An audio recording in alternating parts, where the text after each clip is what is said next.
Well, we're here at Content Marketing World again. This is day 2, but 3 sort of kind of thing. And I'm here with Nicole Smith from a small little company you might have heard of called Dell, right? Yeah.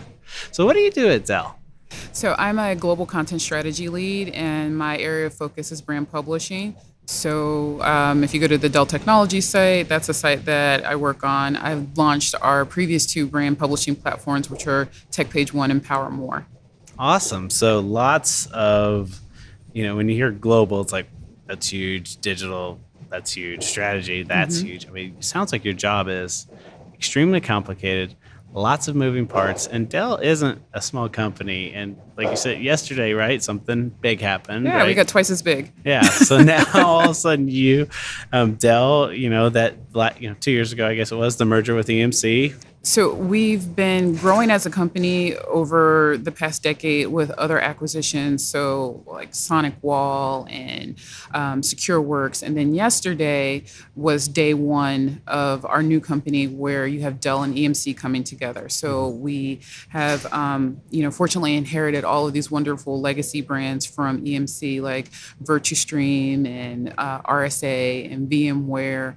And, so we have this really, really robust set of capabilities and ways to actually, help our customers now. So we started out as a really large company, and we are, really twice as large today. Exactly. And I've definitely spoken with a lot of the EMC people in the past, and their adoption of content marketing and things like agile and being very, structured on a global portion to make sure we're being consistent across the globe and working together. And then you hear, Dell's team and how structured you guys are and how focused you are. It did seem like a very nice pair that you guys would get along and work very well together. Is that what you're seeing? Yeah, well, we have had existing relationships and partnerships with these companies before. So for instance, with our first brand publishing platform, which was TechPage One, VMware was a founding co-sponsor of that site. So that was an 80-20, 80% editorial, 20%, sponsored content site. And within that 20%, I would earmark space also for VMware. So not just campaign related information, but they really did a lot of adjacent content and really good value add content marketing in that space. So we launched that in December of 2014. So we've had a relationship of working together, in a lot of different areas, not just content marketing, but, we are groups of people who know how to work together, and we have customers that overlap, that have similar needs. So this is something that we know how to do. Yeah. And so what are some of the exciting things that you guys are doing now in content marketing or email or print or, all these things that people in the marketing space might not necessarily know about because they're not necessarily consumers? Yeah, I think 2 of the things that we've been doing that you wouldn't know on the public facing side, but you would be feeling the effect of it. One is that for the past 18 months, we've had this push with really up-leveling our marketer skill set. So we've had this process of moving to next gen marketing. So what does it mean to be responsive, to use predictive, to leverage the tech stack, really good solid, content strategy frameworks, pulling together, everything in our bag of tricks so that we have really high quality customer experience, that we can have that consistency that you spoke about, like across the brand, across geographies. But that really was a nearly 2-year effort to teach our marketers to speak the same language, to learn to identify good KPIs for measuring our success. So for instance, making sure that marketers are beholden to marketing metrics and maybe not sales metrics, basically, down to workshops, training, curriculum. Some of them I've written myself. I've written playbooks around brand publishing, brand storytelling, trying to educate our marketers on how to give our agencies good inputs so that we get really good quality outputs, which is what our customers would see. So there's that's that intensive training that we've been doing. And then I think a lot of the things that we've been doing on the marketing technology side is also very interesting. So I think that we have a very mature and robust tech stack. So if it's out there and it's useful and it's productive, our teams are probably aware of it and engaged. And so I would really credit Laura Snyders and our marketing technology team for really pulling that together.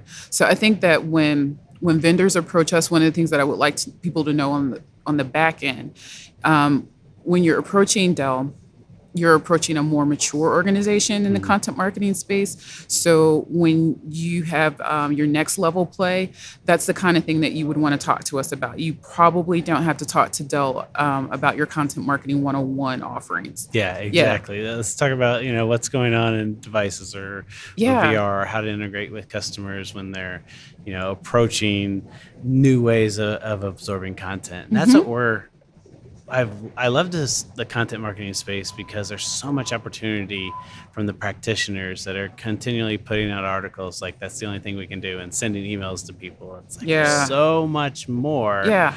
When they're sitting in the car or they're at home with their kids. And I had a great conversation with Jeffrey Rohr about Pokemon Go because that was like, everyone's like, oh, it's fad and it's whatever. It's like, no, you don't realize that from marketing, we can dissect this thing and see how human interactions and these device interactions actually come together. Yeah. Because everybody looks down and they say, oh, look at that guy. He's playing Pokemon Go. He's just staring at his phone. You don't realize that he spoke to 40 people this week that he would never have spoken to in his life because they had something common. Yeah. And they walked together. And it was like this, harmonious thing where the park became this 100-person, like big walking circle and families were talking to, more. And it was like, that's marketing. That's like amazing things that is that next generation of content marketing we're looking for. Yeah, it's truly social. It's experiential. I think it gets to Rebecca Lieb is going to talk a lot about this. She's released some research yesterday around these contextual experiential, experiences. That doesn't make any sense, an experiential experience. But basically, all of the different ways that we are willing to interact with content and the different opportunities. And I think as marketers, it's an exciting time for us, but we really need to expand what we think is possible and be willing to be more playful and exploratory with, how we communicate and be open to what the audience wants to be communicated about. There are a lot of things in the world beyond email. Just as one of our keynote speakers said this morning, he said, if your brain processes visual content 60,000 times faster than text content, then why is the bulk of our communications and marketing text? And, this is something I've been trying to get our marketers to understand too. And that's part of the foundation of the brand and storytelling training that I developed for Dell, is that if the bulk of your decisions, just as a human being, because all companies are made up of human beings, and you're never talking to a brick wall, right? And our brains were developed a long time ago before there was marketing, and they work the way that they work. And so if the bulk of your decision making happens outside of your rational brain, why is the bulk of our communication geared towards the rational, let me tell you what my solution is and let me tell you how my solution works, when that's not your entry point with your customer? And so I just love all of this experiential stuff that's going on. I really want to see my company get into it more and to just be more playful and more open-minded about how we can communicate. Yeah, and you guys have, like you said, you've got a lead on everyone because so many people hear the term marketing technology, right? And they're like, oh, wow, that's kind of a new thing. It's like my business partner's title in, 1998 was marketing technologist. This is not a new thing, right? Yeah. It's new for some of us, but for a lot of companies that have had the engineering integration with marketing for a very long time, and the IT spend is not something new to their marketing department, that this is a very long going and more evolved conversation that's happening at these levels.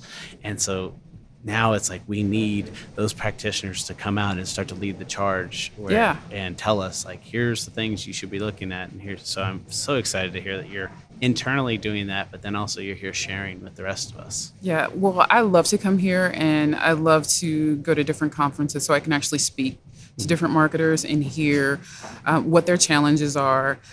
Some of it, sometimes people assume because I come from a larger company that I always get given this really large budget. I immediately have buy-in for everything that I want to do, and that I don't have the startup experience, which is actually not true.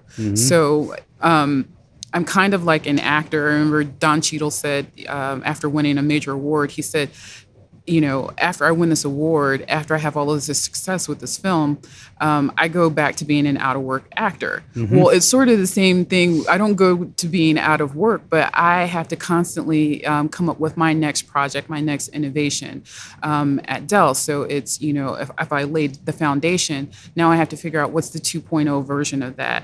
And it's not a given that because I've had success at the 1.0 version that, oh, well, here's your bucket of money and all of the air cover from leadership that you could possibly need. I still have to test and pilot and come up with my, you know, my scrappy ideas and, you know, duct tape and, you know, chewing gum and get it together. And then I have to prove that that works too. And then I get to expand it and spread it. So we tend to start centralized because I have to start with a pilot, start small, prove that it works, and then I get the right to expand it. I have to earn the right to expand it. So I'm having the same sort of experience, project after project, iteration after iteration, that some of the smaller companies are having. So I like to come here and I like to talk to people who come from, you know, from the enterprise down to small businesses. You know, we are probably having the same sort of experiences, you know, and we can learn from each other. And I like to share that. Oh yeah, I mean, like a small organization that's looking at a HubSpot, and you know it's, you know, $800 a month, and like that's my budget. Well, I'm sorry, when you buy an enterprise system, right? If there are not 6 to 7 zeros on the end of that, right, it's not something that's going to scale that, and that's just the same amount of size of the budget that's being coming out, right? And with the technology spend starting to, you know, exist in the business units, that's a huge portion, and it doesn't leave much for the marketing team. And then you got the agency cost on top of that, especially if you're doing a lot of video. And so, yeah, these teams they may have, like Amanda from Cleveland Clinic, 50,000 people, 24-person team. Now that number seems more like your marketing association, right? And your organization. And you do have to get scrappy, and you do have to try to take these big behemoth tools and make them work together and have those results that are at a much higher level, much more, you know, public focus, and it's the stress level goes up, but it's also very rewarding. Yeah, I mean, I was at dinner last night with Stephanie Losi and Rebecca Lieb, and we were talking to some people. And I was telling them that there's a perception, sometimes even within Dell, that when Stephanie and I launched Tech Page One, that we had tremendous resources, and we have to let people know, no, there are really about 8 people on that launch team. And we were really working it out on a WordPress site. We weren't even on Dell.com proper because, you know, it was an agility issue, and we were able to do a lot of other things and test, you know, different functionality on that WordPress site that we would not have been able to do as easily or quickly on Dell.com. And also, when you're in test mode, it's easier to do tests in a microsite than on your, you know, your corporate domain. So I just like for people to understand that we're all looking at, if you're efficiency minded, we're all looking at ways to figure out how can we get what we need done most effectively and within whatever budget that you have.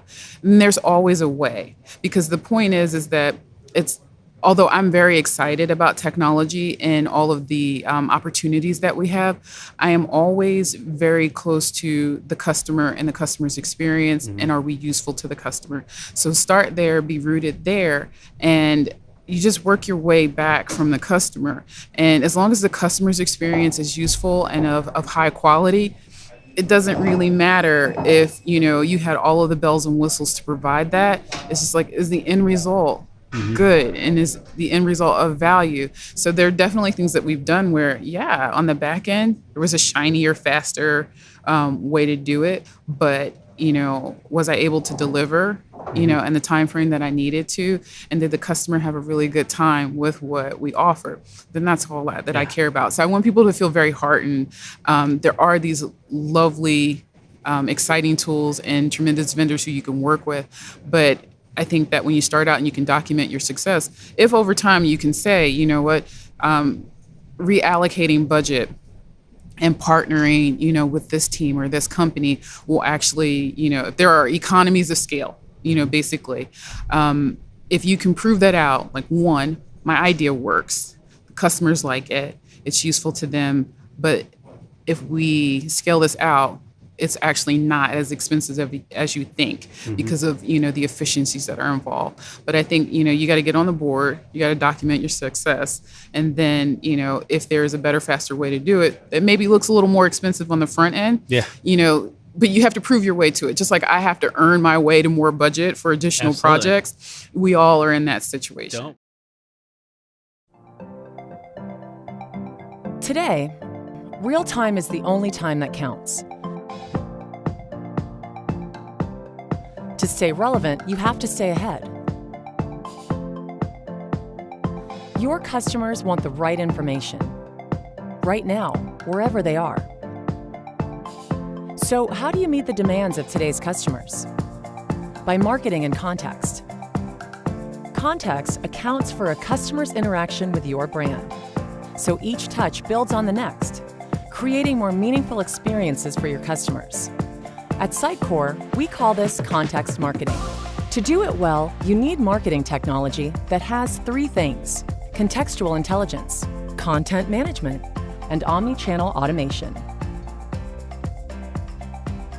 Contextual intelligence gives you the information you need about your consumers, so the content you manage is more relevant and is automatically delivered wherever your customers are. The Sitecore Experience platform was built for context marketing, so you can create a more personalized customer experience. Demand more from your marketing technology. Demand more from marketing. Own the experience. Sitecore.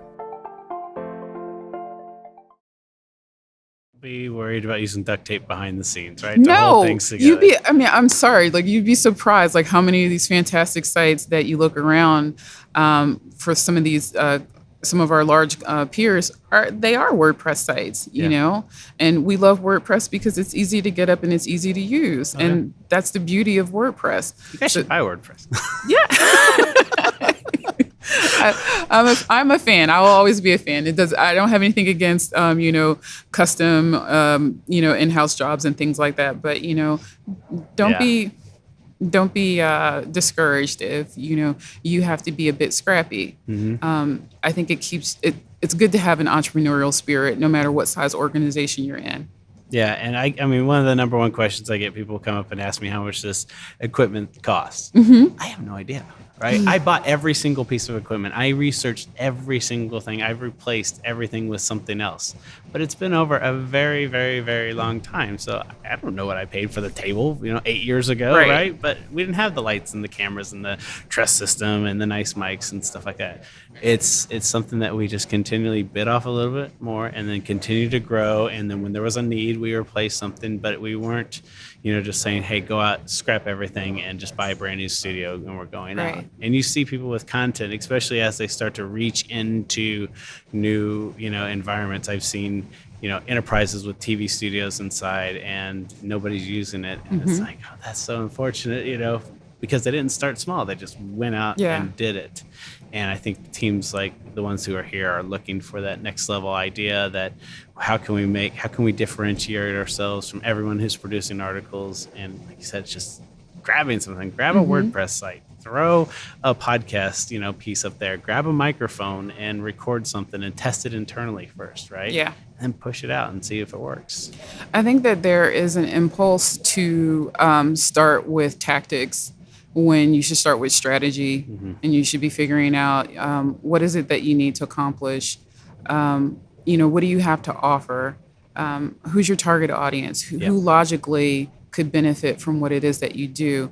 And then making a deep study, or as deep as you can, of who they are and what they need, what their situation is like, how do they like to get information, where are they at now, how can you show up in a way that's not creepy in the places that they are in, and then what's the most effective way for you to engage with them and to build a relationship. And, also setting your goals. So how will you know that you're not wasting your time or theirs? How will you know what you can do better, what you need to start or stop doing? And I think that if you start there, you'll figure out the tactics. The tactics will be dictated. The formats, the form factors will be dictated. When you know what kind of conversations you should be having with your audience, And so I just see a lot of people getting their heads turned by new platforms and channels and, just all the bells and whistles. I mean, and that is all great. But if you don't start with a sound strategy, if you don't know your reason for being and what you ought to be doing, and you don't have measurements in place, you're going to be lost. And you're going to be wasteful inherently in that. So yeah, we all have first child syndrome. We've never had like the older brother that we watch and say, "Oh, I shouldn't do that." Mom got really mad about that, right? We don't have, because a lot of I've heard when GE does something, we all want to do it, right? Does Facebook work? Let's see what GE's doing. Well, GE did stop and think, right? And they did it, and they had a strategy, and they rolled it out. But you didn't get to see that part. You just got to see them doing it. And so you say, okay, I go do too. And you didn't see them, take the swats or get in trouble or put their nose on the wall or whatever it is. And you have no idea why they're doing what they're doing. So you might not have that same goal. They may have a very specific, narrow purpose for that engagement. And the way that they would measure success, maybe that would never spell success for your company. You don't know their reason for doing that. You don't know exactly who their target audience is. There's so much behind the scenes. Yeah. So there's really no point in trying to follow that. You have to stick with your customer and what they need. I just keep bringing it back to that. You can get your heads turned by what your competitors and your colleagues are doing, but your customer doesn't care about that. You just have to stay really close, to your customer. If you see Boeing and they're showing video series, an amazing thing about jet engines, and they're putting it out on Snapchat, are they doing that to reach people who buy Airbuses and Boeing jets? Or are they doing that to recruit college grads? Yeah. Because if they're recruiting college grads, guess what? That's not your target audience, right? And so you can't model off of that without knowing the strategy, like you said. Now, Adobe has this great video, Woo Woo, and it's a couple guys. They look like bike messengers, and they're in an elevator.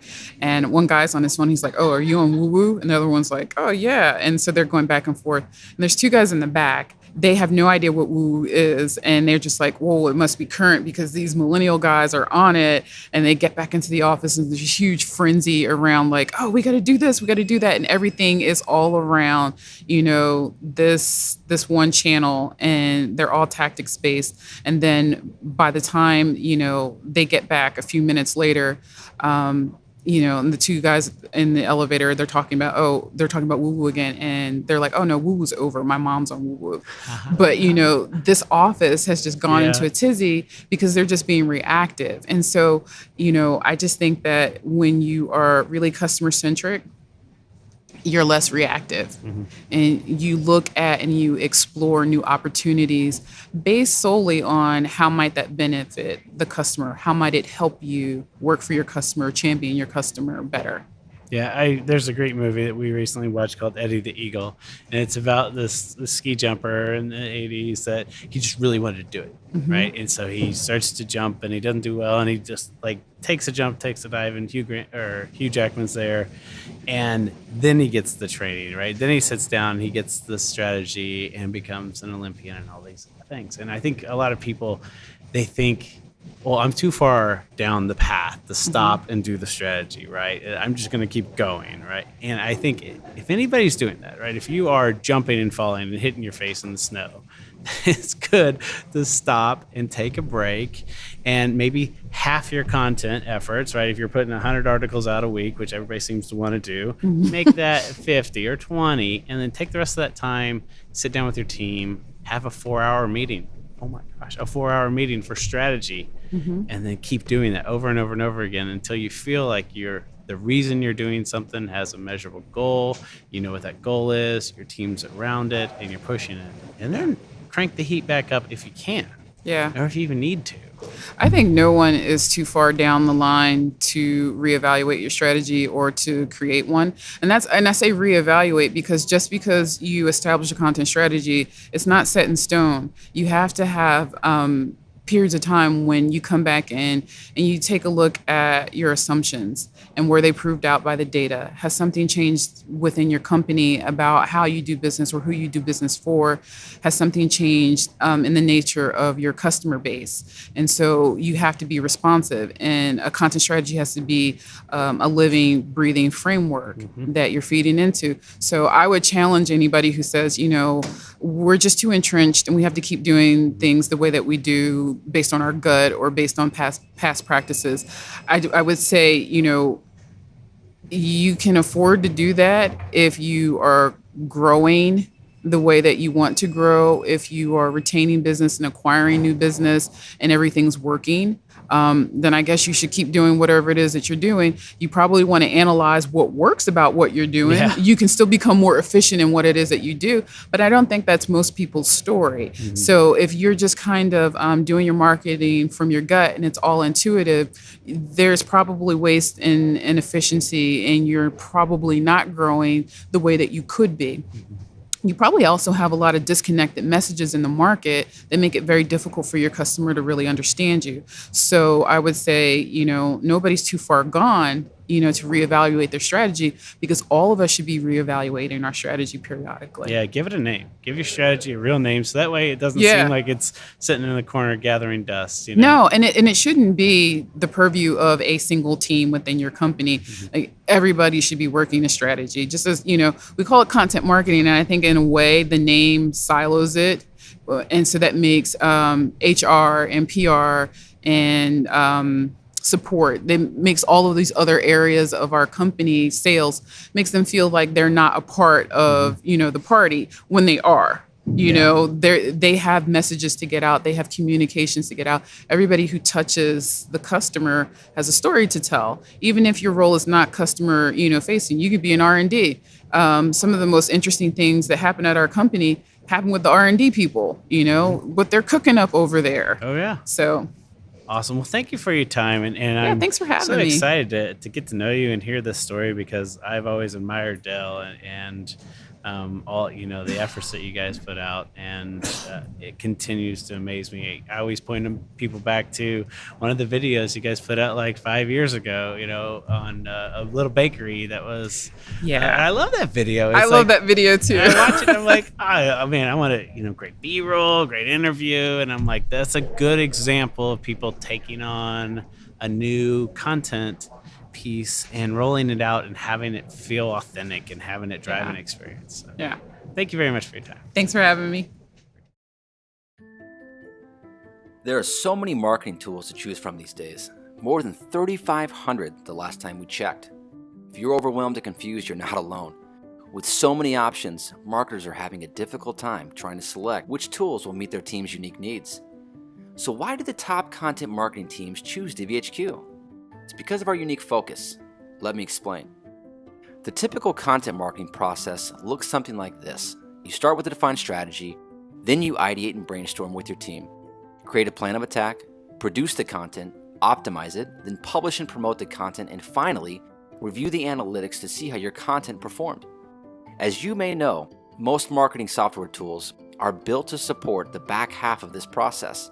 There are countless CMS platforms, email marketing tools, marketing automation systems, social publishing tools, analytics suites, etc. The list goes on and on. But here's the thing. The back half of the process is not where companies are really struggling. What marketing teams are really struggling with is the upfront part of the process, the strategy, the ideation, planning, workflow, and collaboration during the content production process. Sound familiar? If you don't get your upfront strategy and planning right, the odds of consistently publishing great content is, not very good. So these upfront areas are where we focus 100%. We don't want to reinvent wheels or be a jack of all trades, master of none type of content marketing solution. DiviHQ was on a mission to build a content marketing platform that makes it incredibly easy for you to plan and produce high-quality content more efficiently. This approach then gives you the freedom to integrate and connect DiviHQ to your preferred downstream tools. So, if you're looking for help with strategy, ideation, planning, and collaboration, then we're the solution for you.